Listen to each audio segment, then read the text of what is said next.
Hello again, everybody.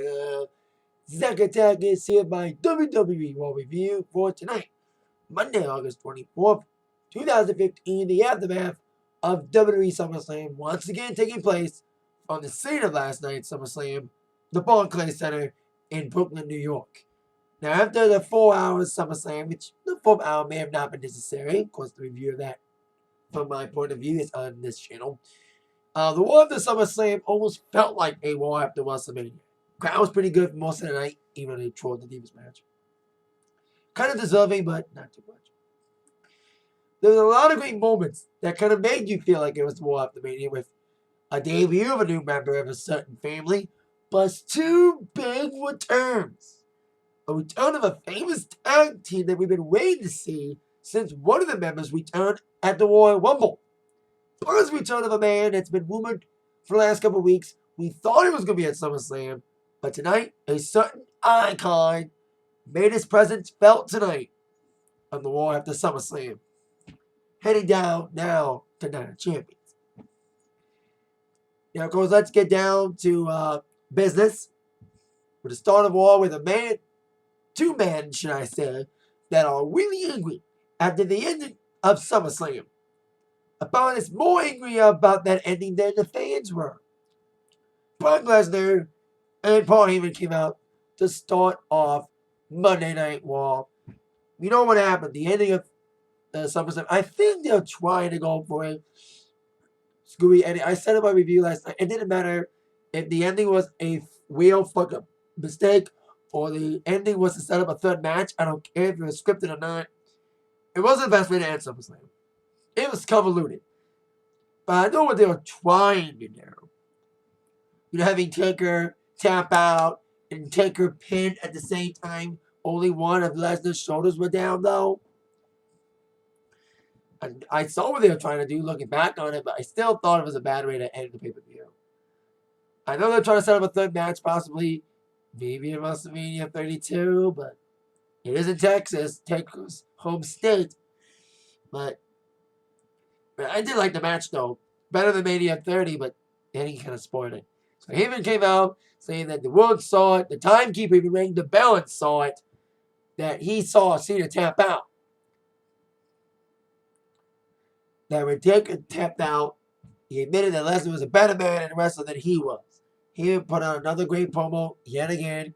And they're like, we want Taker now. We don't want... He's using an anagram, GFY, go fuck yourself. Go fuck yourself, basically. Especially, because when Lesnar flipped off Taker at the end, that was like a great moment, though. It was a great moment, spoiled by the ending, though. They want to take it tonight. They don't want to wait for any other pay-per-view or any other night. They want to take it tonight. But the news came in that Taker apparently collapsed right after the match. Fan shot footage appeared on the internet. And Taker flew back home to Texas. So apparently Taker was on Raw tonight. Instead, to be fed to the beast, Bo Dallas. Oh, you're kidding me. I was like, Brock's gonna kill you. Brock's gonna kill you. Instead of Suplex City, I think Brock take Bowplex City. 5 bowl suplexes.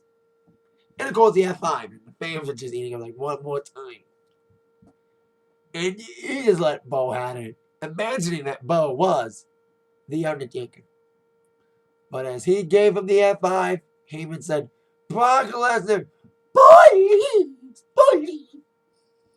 So I like Bo Dallas, but he's been buried too many times, man. He's not getting any traction. Making fires. Anyway, on to a team that has been improving as heels. The New Day, 2-time tag team champions, regaining, should I say, those belts. Last night at SummerSlam in the Fatal 4-Way Tag Team title match. It also involved Lucha Dragons, who were one of their opponents tonight. Primetime players were at ringside, the former champs. Los Matadors, the odd team, were at home. So, I think I like what the New Day's doing. They're the parodying songs to themselves. Last night they had the New Day State of Mind, a parody of the Empire State of Mind by Jay-Z. New Day. And then tonight, they had Xavier come out with a trumpet. Do, do, do, do, do, do, do. Not a trumpet, trombone. And then their own version of New York, New York, New Day, New Day. I like that. They gotta keep that. They gotta keep doing parody songs honoring themselves. And also keep Xavier Woods with the trombone, because he was playing it tonight. And a decent match between the Lucha Dragons and New Day. Despite Lucha Dragons botching last night, a couple moves, especially some calm. No matter who's underneath the mask. I've always been a big fan of Lucha Dragons and NXT.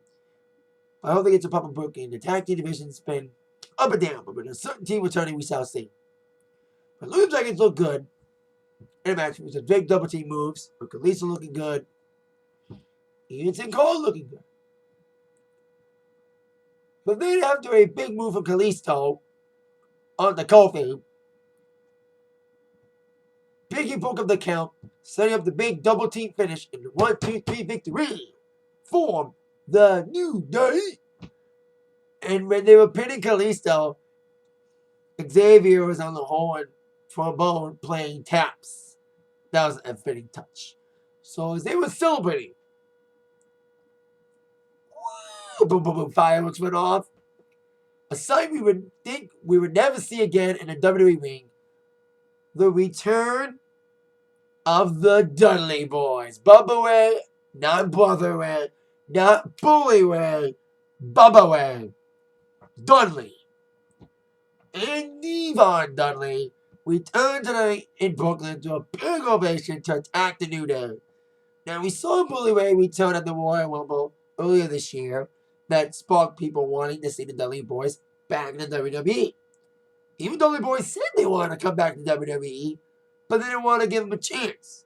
So Bully returned to TNA, doing a referee spot. Then he came back recently as the head of TNA, as the new man in charge. But a few weeks ago, he was written out by an attacker. So now we know why Bully Ray was written out of TNA by being attacked in the back. He was going back to WWE. They were giving the Dudley Boys a chance to come back. And they came out with vengeance tonight. They came out, big pop, in a great crowd in Brooklyn tonight. It didn't feel like after Mania because so many things happened. With Dudley Boys coming out, attacking everybody, doing the wah. Felt good to see that again in WWE. Because I think Bully Ray did it at the Rumble. But seeing him do it with Devon, boom. You know, I walked out. After Woods got the was up, you know what was next. Devon! Get the table! So ball the table. 3D through the table. So apparently Dudley Boys are in the race for the tag team title hunt. Pros and cons about Bully Ray and Devon. Bubba Ray and Devon returning to the WWE. Con is they may take away the spotlight from certain teams like Ascension and Lucha Dragons, who needs a big push in the tag team division. But the biggest pro that really, in my mind, takes away the con. With Dudley Boys in there, they can get the young teams over. Kind of like what Rob Van Dam did, and other people like Chris Jericho did when they came back. They want to get over the young talent. So I think Dudley Boys should have some good matches. Hell, I would love to have a feud with the Ascension. That would really get the Ascension over, because Dudley Boys are huge uber Legion of Doom fans. The Ascension kind of thinks they're better than them. So I would love to see Ascension and Dudley Boys. So many great feuds I would love to see Dudley Boys take on. Besides, obviously, a possible tag team title feud against the New Day. I would love them to be involved in the tag team division a lot more than just being involved with the champs. The New Day. He did. Now, after that, we had a little backstage stuff with Seth Rollins tonight. He said last week, I didn't say this in my SummerSlam review, that Seth Rollins said if he beat Cena, he would get a statue. I didn't think they were going to go along with that. And they actually did have a statue for him, which they showed in the back. It wasn't me, or was the WWE Championship have engraving on it, but the US Championship bout was blank. And the statue was scheduled to be revealed later on in the evening in the ring. Something else was revealed. Before we get to that, let's get to our next matchup. A SummerSlam rematch. I think we knew there would be some SummerSlam rematches, kind of. But we had one proper rematch. Roman Reigns, Dean Ambrose, taking on Harper and Bray Wyatt. Following the decent tag team match last night. Very great fight. And this match almost was as good as that one. A beat with a screwy ending, but it was a proper ending to set up a new member of the Wyatt family. Ambrose and Reigns looked good pretty on. But then the Wyatts took over. Harper and Bray isolated Dean in the corner. Some nasty moves until Ambrose came flying back. Got the hot tag to Reigns. Reigns once again got booed out the building like he did the night before at SummerSlam. Trying to go for his big move. Superman punch. Then Harper tried to come in there. Dean Ambrose took him out. And so the Reigns was some big Superman punches. He did Superman punch Bray as he was setting up for the spear. The lights ran out. And here comes, not Warren, another member of the Wyatt family. Apparently he's a new member. Coming out in a black sheep mask. From what I found out on the internet, it's an NXT guy who was a member of the Exotic Express and in other matches. His name is Braun Strowman. He was named that on the show. He's been with NXT for 2 years from what I'm reading. And he has debuted against Chad Gable, who's now teaming up with Jason Jordan. He is a former strongman competitor. He earned his ASC Pro Strongman card by winning the NAS U.S. Amateur National Championships in 2011. He also won the Arnold Amateur Strongman World Championships in 2012, which took place during the Arnold Sports Festival, along with the Arnold Strongman Classic. So, he's got some credentials. And he looks like a strong beast. He looked like a beast in there, manhandling Roman Reigns, manhandling Ambrose. Throwing him up like a rag with some chokeholds, some nasty moves. And there was fans chanting, "We want Sting." Because there was rumors that Sting was supposed to be in a six-man with Dean Ambrose and Roman Reigns doing SummerSlam, which never happened. But we'll see if that certain icon will get used doing something else than being involved with Ambrose and Reigns. And if Sting's not going to be their third man, who is going to be their third man? I'll be like, if it's Warren, if Warren's the third man, it'd be wah, wah, wah. Be big disappointment. They needed a third guy in there to help out against now 3 members of the Wyatts with this new guy, Braun Strowman, coming in and choking him out like a rag now. So there you go. With the Wyatts standing tall. Now on to our next scenario. Miz TV. With the winners of the 9 Diva Tag BCB. Who would have thought that a one-on-one Divas match by Bayley and Sasha NXT TakeOver Brooklyn would be way better than a 9 Divas Tag?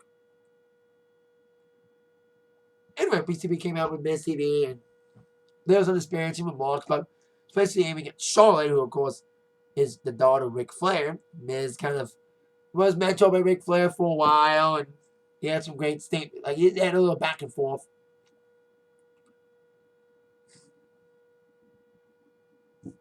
And they're like, this is like the era of the favorite athlete, Divas Revolution. And here comes Team Bella to come interrupt. And the fans were trolling this segment and trolling the Divas match as well that would follow this. With "We Want Sasha." I am disappointed that we didn't see Team Bella tonight. And Sasha on Raw. Especially after seeing Sasha put on a hell of a match. Once again, mentioning it against Bayley. NXT TakeOver Brooklyn. So, the segment broke down to a 6 Diva tag. Now, remember what I said earlier that this Raw after SummerSlam kind of reminded me of the Raw after Manias, with the crowd chanting a lot, trolling some matches? They trolled the Divas match. In a normal scenario, trolling a Divas match back in the day would be normal, because Divas matches on the main roster did not get respect. And despite this revolution, they took it a couple steps back. And despite their intentions are good for the Divas Revolution, They hit some. This is like the first big speed bump for the Divas Revolution. The first big obstacle they have to go through with. An okay showing at SummerSlam last night. And a 6 Diva tag team was just okay. Not by the high standards as Revolution's been built upon. You know what I mean? You go from a great Divas match against Bayley and Sasha NXT, and you take a lot of steps back in the last 2 days. I hope they make the comeback. And a lot of, like, they even did the fucking wave tonight. You saw that shit 2 years ago with Sheamus and Orton. They didn't do it in a Divas match. Unbelievable. Unbelievable. It was an okay Divas match for what it was. You know, the Bella's trying to come in with the big nasty moves. Isolate Paige in the corner. It's Shawn Kerr like a House of Fire with some big moves.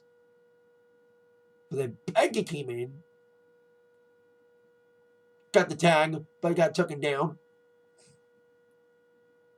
Then Paige got back in, trying to go for the PTO at one point to Alicia Fox. Bella's broken up. And when referee distracted, Nikki came in with a nasty form to Paige to set up Alicia Fox with her finish in the 1-2-3 victory for Team Bella. Now, they didn't win the battle last night, gladly, but they won this battle tonight. Brushing SummerSlam off to the side, trying to show that they are still a dominant force. So, they are good with that. Now, on to, well, it wasn't really a match, it was more like a segment. We were thinking we were going to see a tag team match involving King Barrett and Stardust against Neville, and we never really got to know who his partner is to replace Stephen Amell, who, as an actor, he did pretty well in the match against Stardust and Barrett last night. I think Stardust could have confronted Amell a lot more, but Amell looked good in there. He nailed the moves right. You know, he actually looked pretty good, like I said. So we never got to see Neville's partner because as Neville's backstage, and Barrett came out and Stardust came out. All of a sudden, Stardust turned on King Barrett. Well, it kind of made sense because King Barrett was the one who got pinned last night, not Stardust. Barrett was the one who got pinned by the Red Arrow, being Neville. So after he delivered Dark Matter to King Barrett, here comes Neville coming out. Some big nasty moves, setting him up for the Red Arrow, and that was it. Setting up. He was trying to set up for the Red Arrow, but Stardust retreated before Neville could get the opportunity to. After Stardust attacked Neville. So apparently, Barrett. So Stardust Neville feud is continuing. You know, Neville didn't pin Stardust. He pinned Barrett. So this feud may continue. Now on to Jon Stewart coming out. Now, Jon Stewart, as we all know, got involved in a WWE title match, U.S. title match against John Cena and Rollins last night at SummerSlam. Him screwing John Cena. I'm one of the people that are happy that Cena didn't win last night. That Cena didn't bury Seth Rollins. There's a lot of positives and negatives. Like, I'm happy Cena lost again. I'm happy that Cena didn't beat Rollins. I'm happy that he didn't bury Rollins. Because I thought he would make Rollins tap again. I was like, when he made Rollins tap, I was like, that's the spoiler for SummerSlam. They made Cena win because they knew Rollins was going to win. But of course, yeah, Rollins won with help again. You know, that's been like the biggest thing that's been against Rollins' title reign. He's always won with help, authority or otherwise. He hasn't won a match clean in a while. But that's what heels do. Heels win dirty. Albeit all the time, it gets sickening, but I actually like Jon Stewart getting involved. Especially when Jon Stewart explained it. He said, I didn't do it for the authority. I didn't do it for Rollins, which I was thinking. I think Jon Stewart's playing his character as a smark. He's a wrestling fan that's defending real honor. Like he said last night, he was mad that the streak was broken. He wanted an interview with Brock Lesnar. He got Paul Heyman instead. And as a wrestling fan, he wanted to make sure that John Cena did not tie Ric Flair as 16-time world champion. And here comes, cue up the music, here comes Ric Flair himself, saying, John, I understand what you're trying to do to respect me and make sure Cena doesn't tie me. But I wanted Cena to tie me. I even said that last week in an interview Ric Flair said he wouldn't mind Cena tying him. But you're saying Cena's 16 title reign for WrestleMania. That's a bigger spotlight. Love or hate Cena, he's going to be 16 time world champion one day. We don't know when it is, but it's going to happen.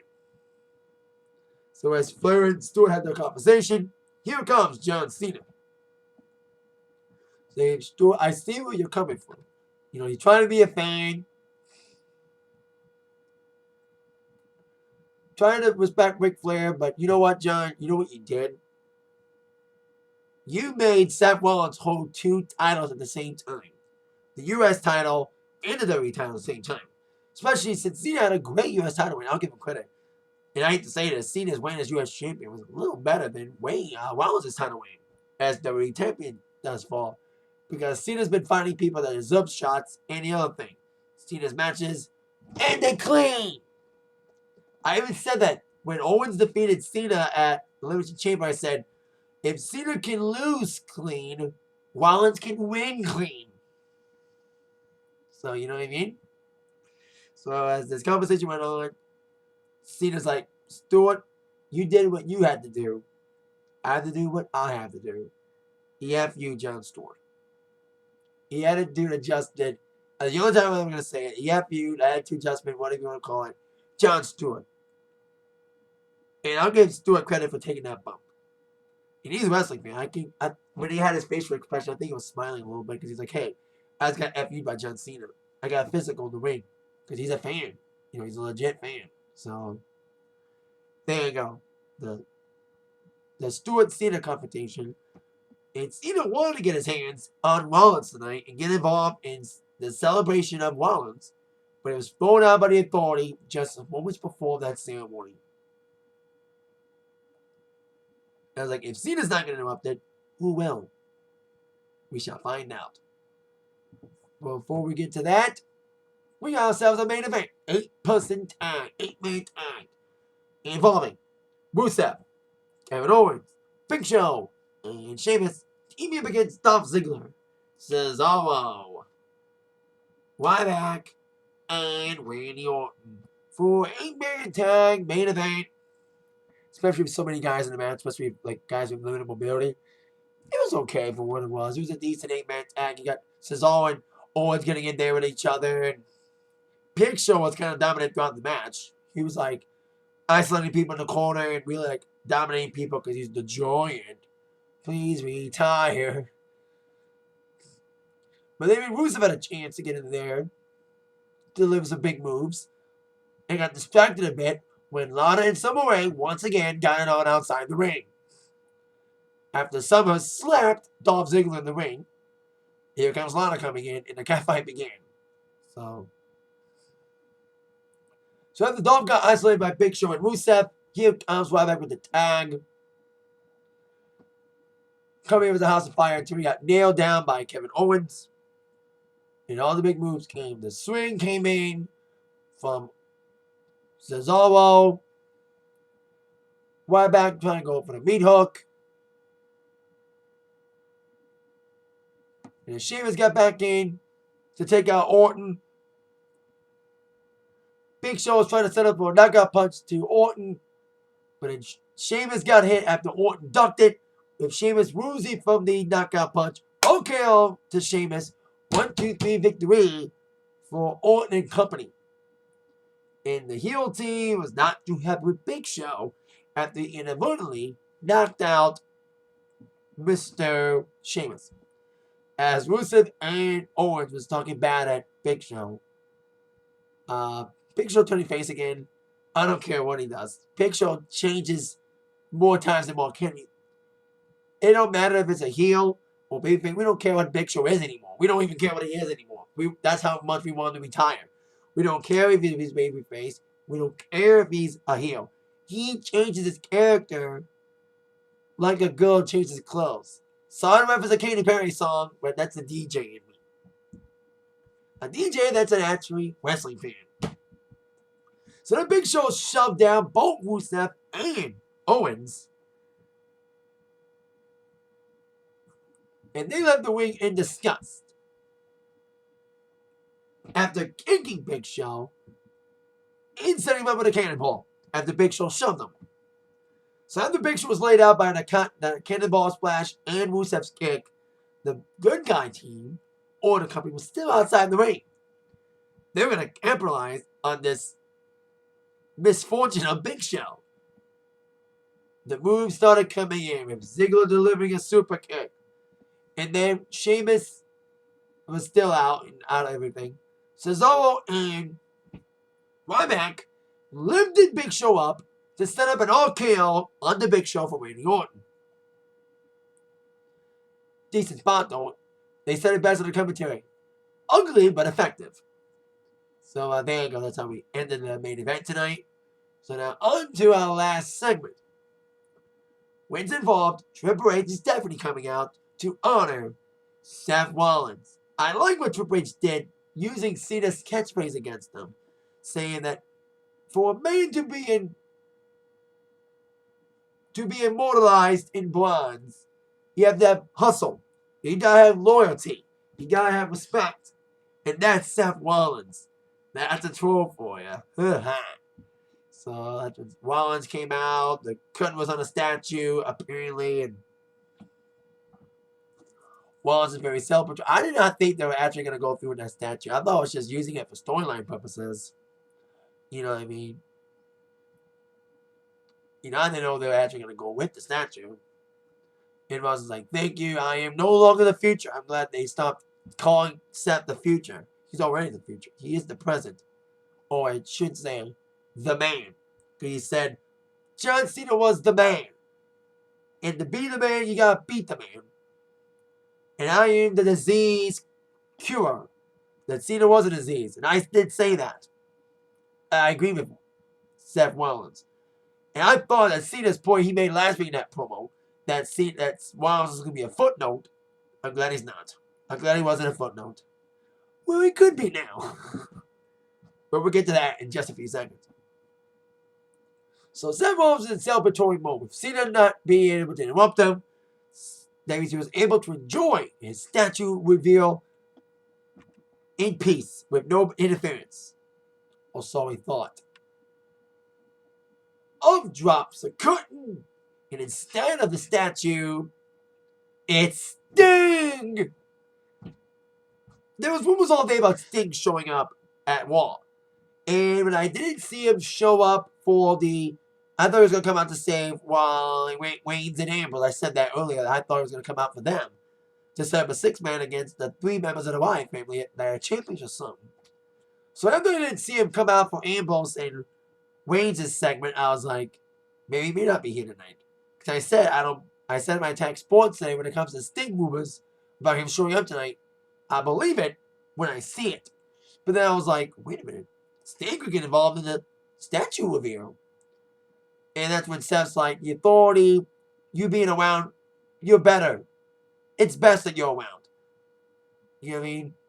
If you weren't around, it would be good. And that's what Sting's been fighting against, the authority from Mums. And then after Cena was on ceremony thrown out, when he was kicked out by the authority, I was like, if Cena's not going to interrupt the ceremony, what about Sting? Well, that's what happened. The curtain dropped. Here comes Sting. I marked down like I did for the Dudleys. So did the fans in Brooklyn. So after Sting made the reveal, standing on the statue, and doing a good job of making the curtain not move. Because I was like, if Sting was breathing, the curtain could move and give away the surprise. Thankfully, the surprise was kept. But whether or not about Sting's actual involvement, like we had suspicion, like I said, rumors were flying that Sting was involved on Raw tonight. We didn't know how and when he was going to be involved in Raw. So after he came out with the statue revealed, here comes Sting attacking Rollins to hell. As Stephanie Parade and Stephanie ran out of the ring, started jumping like crazy, going for a big splash, and a clothesline throwing him out of the ring. But Rollins left his WWE belt in the ring. Now he has the US belt on his wrist. So Sting saw the WWE Championship on the ground. He grabbed it. And we ended Raw with Rollins scowling away after Sting came back and attacked him, with Sting standing tall with the WWE Championship. Now, here's the scenario here. We thought Sting might be involved with Ambrose and Reigns, but that's not the case. They want to do something bigger for Sting. So try to make Sting the only guy to have held the TNA title, the WCW title, and WWE title. Now, several of Reigns been up and down. But to be a footnote to Cena would have been shitty. But to be a footnote against Sting, well, we'll see what happens. We're probably heading towards Sting and Rollins at Night of Champions. For the WWE Championship. Or is it going to be for the WWE Championship? I got a question, though. If Sting ends up wrestling Rollins for the WWE whatever Championship, is the U.S. title going to be on the line as well? I could have said something about this. In Ring of Honor, Jay Lethal is both the television champion and the World Champion in Ring of Honor. And instead of forfeiting one title, he wants to defend both titles. And since we're at Night of Champions, does that mean Rollins has to defend both his titles in 2 separate matches? That means possibly here's my thing. He'll probably face Cena for the U.S. title, so Cena can get the U.S. title back, maybe. And then Sting may face Rollins for the WWE title. We'll see how they go with that. We'll see how they go with this. Are they going to make Rollins defend 2 titles in the same night in 2 separate matches like they do in Ring of Honor with Jay Lethal? Or are they going to make Rollins forfeit the U.S. Championship and start a tournament? We'll see how they go with how are they going to do about having one guy with both championships. When Ultimate Warrior won the WWE and IC championships at WrestleMania 6 against insert name here, Hulk Hogan. Warrior forfeited the IC championship and they had a tournament. To crown a new champion, Mr. Perfect would win that tournament. It'd be a perfect IC champion. The first of his 2 reigns as IC champion. So we'll see what they'll do with Rollins when it comes to having him have both titles. Is he going to be defending both titles in separate matches, or they're going to have him forfeit the U.S. Championship? We shall see how they go about this. But it looks like we're going to see Sting against Rollins at Night of Champions for the title. All titles on the line. And it looks like we're going to see New Day against the Dudleys. So a fun war tonight with great things happening. New Wyatt member, the Dudleys return, and Sting return as rumored. So there you go. That is it for my Raw review for tonight. Thank you very much for watching. With that in mind, you've been attacked by the review from Zach. See you later. Yeah.